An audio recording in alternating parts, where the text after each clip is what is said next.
What are some of the mistakes I did while planning for return to India?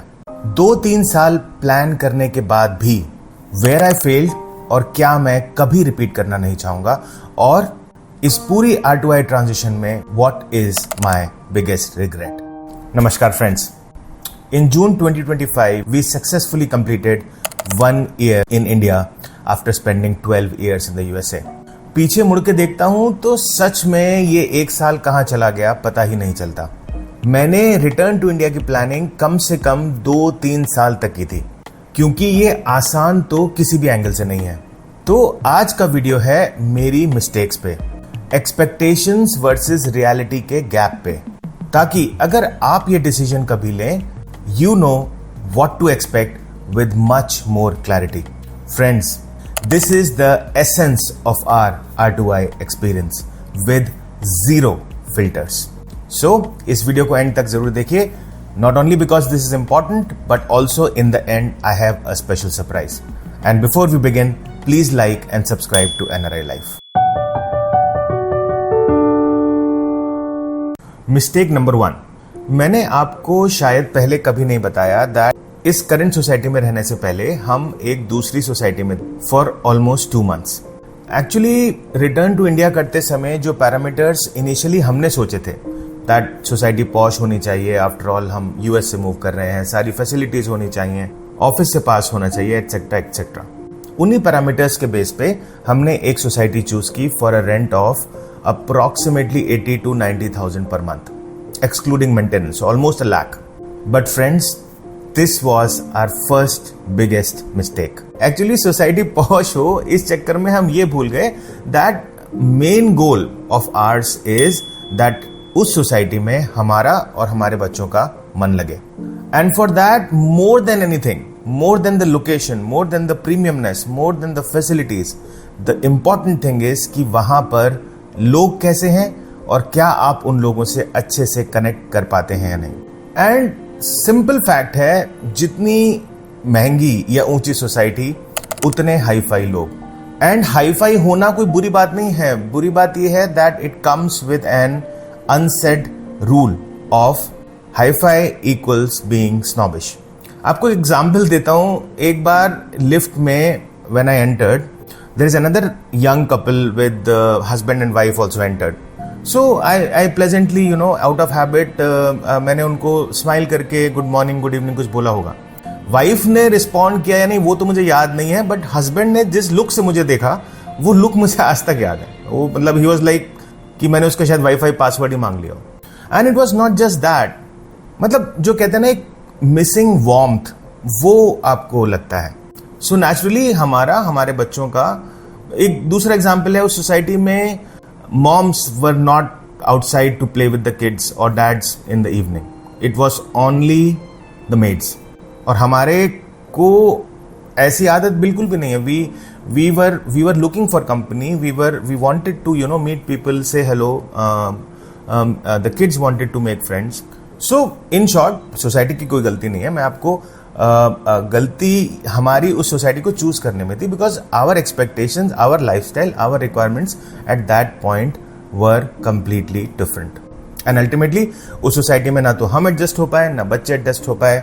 2 महीने में ही हमने छोड़ दी with the loss of 4-5 lakh का security deposit. So bottom line यही है दैट सोसाइटी शुरू में चाहे जंगल में ही हो, चाहे वहां पे सारी फैसिलिटीज ना हो, चाहे आपको ऑफिस जाने के लिए 1 घंटा ट्रैवल करना पड़े, but make sure that society has an environment that is conducive to you and to your family. लोग वार्म हो, लोग वैसे हों जैसे आप हैं. अगर आपको हाई फाई कल्चर पसंद है तो एब्सोल्युटली गो फॉर दैट. अगर आपको एक फैमिली एनवायरमेंट पसंद है तो then don't go for that. Mistake number 2, and a big one with no U turn, and that is choosing the school. तो फ्रेंड्स, हुआ ये कि our younger kid was seeking admission in 4th grade when we returned to India. तो हमें लगा that CBSE का pressure शायद उस बच्चे के लिए बहुत heavy lift हो जाएगा, तो why not go with an international school. But international schools की फीस हमारी लिमिट से काफी आउट थी. So then we decided to look for other options such as a hybrid school which is CBSE curriculum, but पढ़ाई का pressure कम होता है and method of study is project based. But friends, एक साल बाद हमको ये रियलाइज हो रहा है कि हम उस समय थोड़ा सा वीक पड़ गए और हमने गलत डिसीजन ले लिया. हमको उसी टाइम सिड को एक प्रॉपर CBSE स्कूल में एडमिशन करा देना चाहिए. और इसका रीजन ये है that after a point we realized that all the reputed CBSE schools today has kids of expats and foreign return. So the teachers and the students are willing to devote the time these kids need to adjust in India. तो वो कोई अलग से homework देना या extra pressure करना उन स्कूलों में बिल्कुल भी नहीं है. तो एक तो वहां एक्सपेक्टेशन गलत थी हमारी कि रेगुलर CBSE स्कूल्स में बच्चे पे प्रेशर ज्यादा रहेगा. और दूसरा, क्योंकि हमने हाइब्रिड चूज किया तो हमें कॉम्प्रोमाइज करना पड़ रहा है बच्चे की ओवरऑल पढ़ाई पे. क्योंकि if you ask me and if you go by my analysis, India में रहते हुए CBSE से बेटर ऑप्शन बच्चों के लिए नहीं है.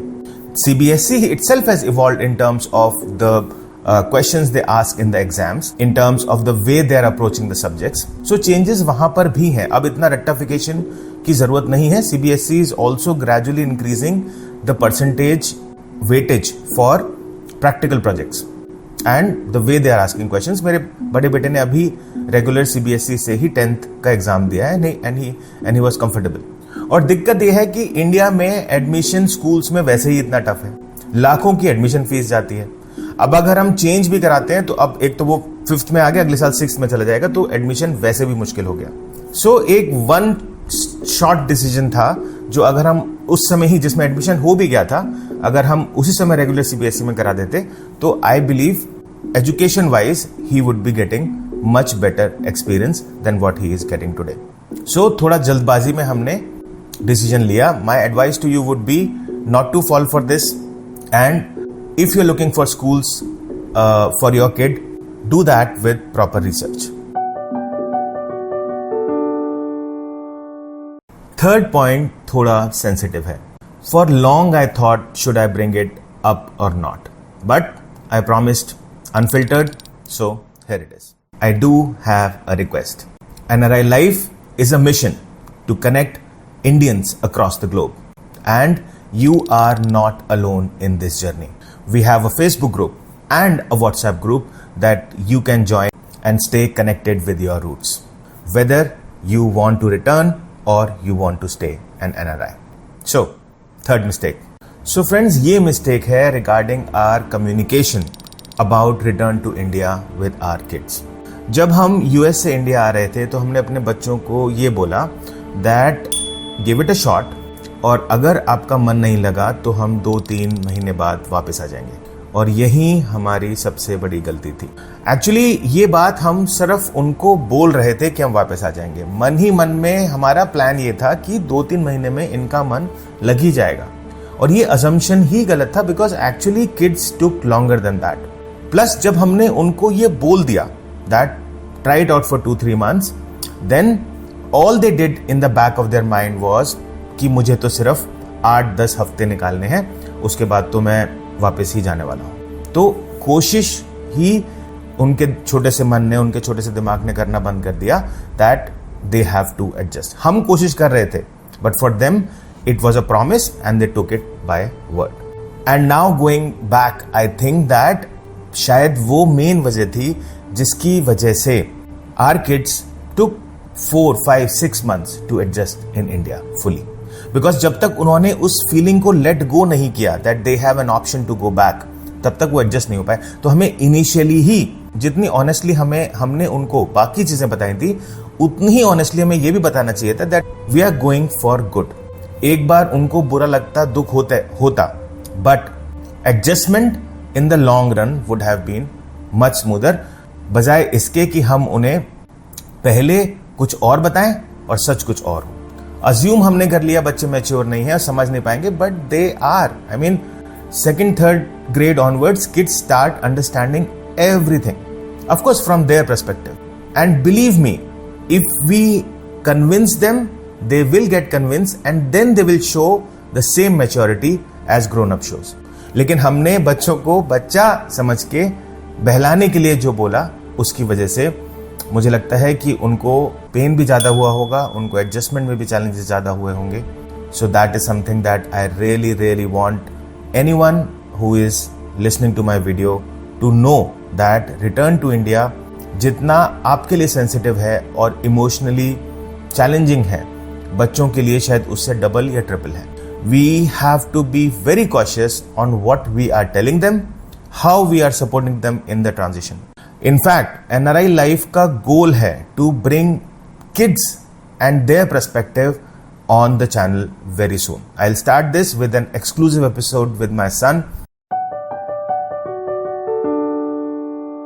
And before our final surprise, mistake number 4, which is setting lifestyle expectations right from year 1.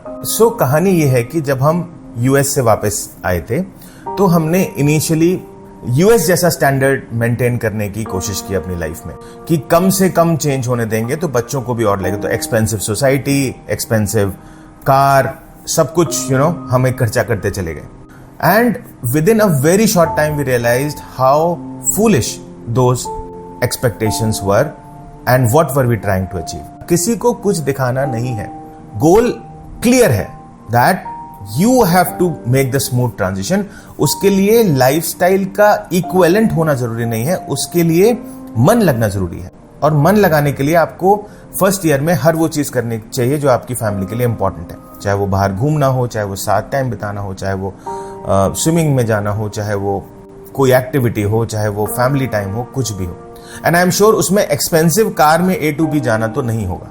So expectations of matching your lifestyle because you can afford it, because you are foreign return, वो करने की जरूरत बिल्कुल भी नहीं है in the first year. ऐसा करने से प्रॉब्लम ये होती है that India is damn expensive. शुरू में आप सब एक्सपेंसेस कर लेंगे, लेकिन 3-4-5 महीने में ही it starts coming to bite back. हमने स्कूल एडमिशन के लिए ही दोनों बच्चों की फीस के लिए 5 लाख रुपए खर्च किए हैं, और अब बड़े बच्चे की कोचिंग के लिए कितना खर्च हो रहा है वो मैं आपको कभी और बताऊंगा. So India is expensive, studies are expensive, living is expensive, eating out ज्यादा होता है इसलिए it is expensive. Quality clothes अगर आप फॉरेन ब्रांड के पहनते हैं, those are expensive. Everything will come and bite you. इसलिए give it time for a year to understand everything and then slowly upgrade your lifestyle to the point you want. Anyways, अगर आप transition में successfully नहीं हुए तो lifestyle किस काम का? You are setting up yourself for failure. Remember this, you got only one shot at this and you got to make it right. तो friends, ये थे मेरे genuine experiences of the mistakes that I made coming back to India. Although we sailed through them happily, और किसी भी transition में कुछ अच्छा होगा, कुछ गलत तो होगा ही. And now the surprise I promised in the beginning of the video. From this week onwards, at the end of every video, I am going to share a story and answer a few questions that you post in the comments. तो आते हैं आज की story पे. Friends, ये comment है from Anjali Ahluwalia on my video why I return to India. Anjali says, same thinking मेरे बच्चे फील कर रहे हैं. बेटर फाइनेंसेस के लिए गुड़गांव से मूव किए. बेटा बिजनेस एनालिस्ट है एंड बहू CA है. जो आपको 12 साल लगे समझने में, मेरे बच्चे 2 या 2.5 साल में ही फील कर रहे हैं. लगता है बच्चे अपनी फैमिली कजिन्स के फंक्शन क्या अटेंड करते. सर, एक बात बताइए, क्या आपके बच्चे यहाँ एडजस्ट हो गए फिजिकली एंड मेंटली और उनको अब USA की लाइफ बेटर नहीं लगती है? कहीं आपने उनके साथ तो गलत नहीं किया मोस्ट लाइकली यहाँ लाके? क्या हिंदी लैंग्वेज का प्रॉब्लम नहीं फेस करनी पड़ रही? मेरा ग्रैंडसन अभी 8 years ओल्ड है और वो स्लोली हिंदी भूलता जा रहा है, पर डेली के वीडियो कॉल से वो अटैच्ड है. He is saying school is better here but Dadu house is better in India. Miss करते हैं हम भी बच्चों को, उनके फ्यूचर के लिए अपना अकेलापन शेयर नहीं करते. आपकी वीडियो से लगा जैसे मेरे बेटे की फीलिंग्स आप बोल रहे हो. थैंक्स. मैं शेयर करती हूँ आपकी वीडियो अपनी बहू को. एक्चुअली मैं काफ़ी इमोशनल हो जाता हूँ ऐसी स्टोरी सुन के या पढ़ के या फील कर। रिटर्न टू इंडिया एक बहुत ही सेंसिटिव, हैवी एंड ऑनेस्टली कहूँ तो ऐसा टॉपिक है जिसमें ना तो कोई राइट है ना रॉन्ग। हर स्टोरी यूनिक है, हर चैलेंज यूनिक है और दोनों ही राय अपनी जगह कंप्लीटली सही है। एनीवेज, क्वेश्चन था कि बच्चे एडजस्ट हुए या नहीं, क्या हम उनको यहाँ लाके उनके साथ कुछ गलत कर रहे हैं, हिंदी लैंग्वेज का कोई चैलेंज तो नहीं आ रहा एंड थिंग्स लाइक दैट। सो अंजलि जी, मैं आपको एब्सोल्युटली ऑनेस्टली बता रहा हूँ दैट टाइम लगा, बट मुझे लगता है यूएसए में बच्चों को बड़े करने से बेटर है इंडिया में उनको बड़ा करना। आगे जाके वो अपनी लाइफ के लिए बेटर प्रिपेयर्ड होंगे। इनफैक्ट मेरा छोटा वाला बच्चा तो यूएस सिटीजन भी है और मुझे नहीं पता छोटा या बड़ा वो आगे जाके कहाँ जाएंगे, क्या करेंगे, लेकिन आपको एग्जाम्पल से बताता हूँ, दोनों ही बच्चे आज मच मोर इंडिपेंडेंट हैं compare to what they were when they were in the USA. उसका रीजन है यहाँ की सोसाइटी, यहाँ का कल्चर। मैंने प्रीवियस वीडियो में भी कहा था, इंडिया में दोस्तों के साथ खेलने के लिए भी एक सर्वाइवल मोड ऑन करना पड़ता है, और है तो वो गलत बात, बट उस गलत बात से आप एक स्ट्रॉन्गर इंडिविजुअल बन जाते हैं। और मैं ये नहीं कह रहा हूं कि इसकी वजह से रिटर्न टू इंडिया करना चाहिए, मैं आपको सिर्फ बच्चों वाले पार्ट का जवाब दे रहा हूं कि क्या मैं ये सोचता हूं कि बच्चों के लिए इंडिया में सेटलमेंट हुआ या नहीं, या वो डिसीजन सही है या नहीं, 100% सही है। हम भी इसी मिट्टी के निकले हैं and Indians today are rocking the world and I can assure you Indians will continue to rock the world, but Indians who grew up in India, desi Indians, देसी बच्चे मैंने भी देखे हैं। मैं उनके कॉन्फिडेंस लेवल, उनकी सोच, उनकी हसल एटीट्यूड को मैंने भी जज किया है। उनके हमारे ही बच्चे जो यूएस में रहते हैं, जो विदेशों में रहते हैं, उनके पास लाइफ में सब कुछ है। एक छोटी से छोटी चीज वो मांगते बात में घर में पहले आपको यकीन नहीं होगा कि टॉयज एंड गेम से भरे होते हैं वहां के इंडियन बच्चों के घर, because they are pampered, they are afford, the society has everything for the kids. अगर बच्चा सड़क से गुजर रहा हो तो इस साइड वाली, उस साइड वाली, इस साइड वाली, हर तरफ की गाड़ी रुक जाएगी, बिकॉज बच्चे को टच होने की देर है, पूरी जिंदगी जेल में चढ़ा देंगे उसको। इतनी ज्यादा प्रोटेक्शन में बच्चे ग्रो होते हैं। मैं अगेन ये नहीं कहूंगा कि ये कल्चर गलत है या सिस्टम गलत है, मैं आपको दोनों वर्ल्ड्स के डिफरेंसेस बता रहा हूं। यहां पर सड़क पार करने के लिए आपको 10 मैन्यूवरिंग सीखनी है, वहां पर सड़क पार करने के लिए आपको सिर्फ एक कदम सड़क पर रखना है and whole world will stop for you. That itself is a big difference. तो जो ऐसा बच्चा है जो बस में चढ़ने के लिए, सड़क पार करने के लिए, उबर लेने के लिए, घर में दोस्तों के साथ खेलने के लिए हर समय कुछ ना कुछ फाइट कर रहा है, कुछ ना कुछ समझ रहा है, तो ऑब्वियसली वो स्मार्टर तो ज्यादा बनेगा ही। और कंपटीशन तो उसको ये सिखा ही रहा है that you have to be better than the rest. So in short, challenging environment है बट बुरा नहीं है। Overall kids are happy once they made friends, they have well adjusted, and as a family we are very happy about it. See you in the next video. आज के लिए बहुत हुआ। Thank you so much. नमस्ते।